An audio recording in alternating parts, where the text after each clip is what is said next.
Hostel की balcony से एक फ्लाईओवर नज़र आता है। इतना शोर एक साथ, ये यात्राओं का शोर है। किसी से मिलने की इच्छा के लिए भागते लोग शहर का आकार बड़ा करते जाते हैं। पहाड़ बड़े नहीं होते, शहर रोज़ बढ़ते जाते हैं। जैसे कोई कहानी खुलती जा रही हो। किसी रोज़ सारी दुनिया के शहर बढ़ते बढ़ते एक हो जाएंगे। दुनिया में बस एक शहर बचेगा।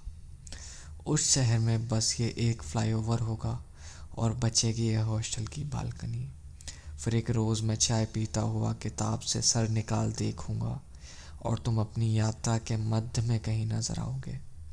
मैं अपनी किताब बगल रख तुम्हें निहारता रहूंगा। मेरी गर्म चाय से निकलती ताज़ा प्रार्थनाएं तुम्हारी सड़क को दोपहरी में भी ठंडा रखेंगी। गाड़ी शुरू होते ही प्रार्थना करने लगता हूँ कि अब ये बंद ना हो, यात्रा ख़त्म ना हो। हम सब ने शायद ये प्रार्थना कभी ना कभी ज़रूर की है। मेरी इस प्रार्थना के पीछे एक स्वार्थ ये होता है कि मैं यात्राओं में ही बिना संकोच के तुम्हें सोच पाता हूँ। तेज भागती गाड़ी जहन से सारे भय निकाल देती है। उस वक्त दुनिया से कोई मतलब ही नहीं लगता। यात्राओं को जैसे भरोसा होता है कि ये गाड़ी तभी रुकेगी जब हम दुनिया पार कर जाएंगे। किसी अनदेखे शहर को जाती हुई गाड़ी में बैठे मुझे हरदम ऐसा लगता रहा है कि अगला शहर बिल्कुल अलग होगा। वैसा शहर जो मेरे लिए और तुम्हारे लिए पर्याप्त जगह रहेगी। मुझे ऐसे सारे शहरों ने धोखा दिया है। वो सब इसी दुनियावी साजिश का हिस्सा है। गौतम अचानक गाड़ी रोकता है और मैं दुखी हो पूछता हूँ, शहर आ गया क्या?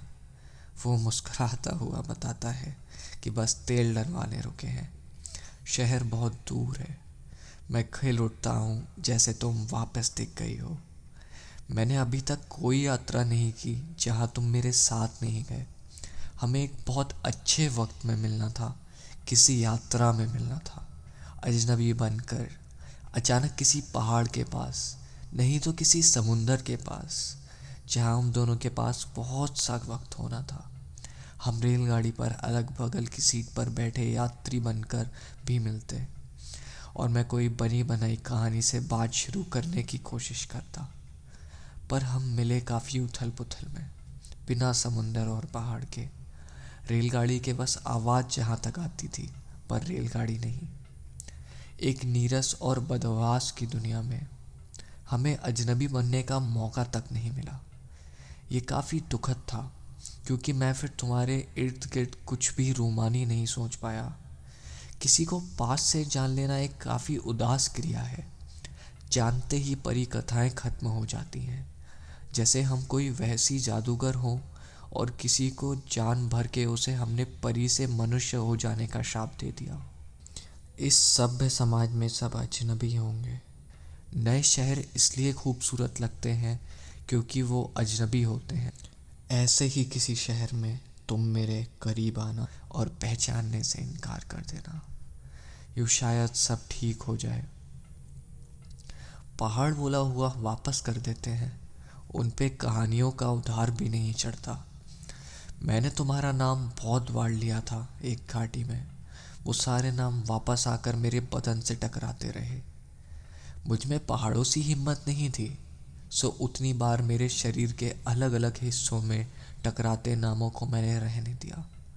शायद कोई अब मुझ में देखे तो तुम्हें पुकार ले। मेरा दोस्त गौतम उसका उल्टा है।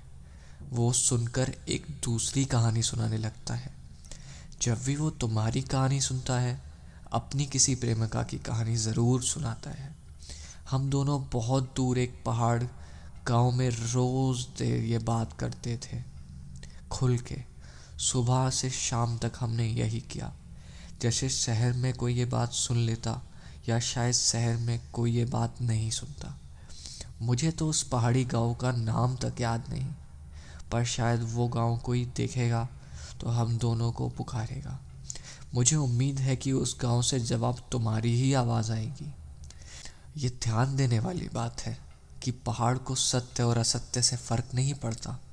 समुंदर किसी मसीहा का इंतज़ार नहीं करता। नरसंहार के अगले रोज़ ही सूरज ठीक वक्त निकल आता है।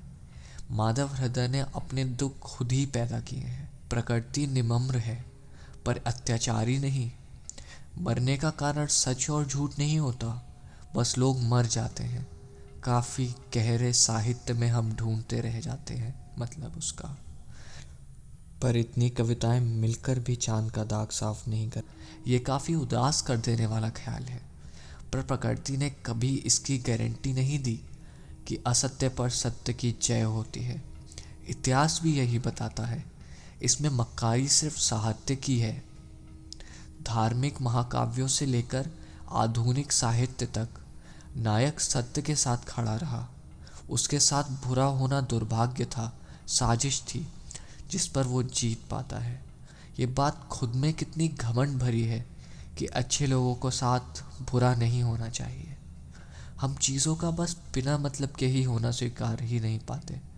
इस पहाड़ ने कोई साहित्य नहीं पढ़ा और तब भी कितना काव्यात्मक है।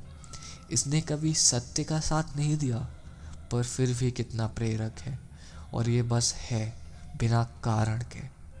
मैं अब मतलब की तलाश ही नहीं करता। पहाड़ पर तो कभी नहीं।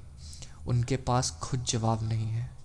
मुझे पता है किसी व्यक्ति के चले जाने का उत्तर कोई नहीं दे सकता। वो बस एक घटना है जो हुई।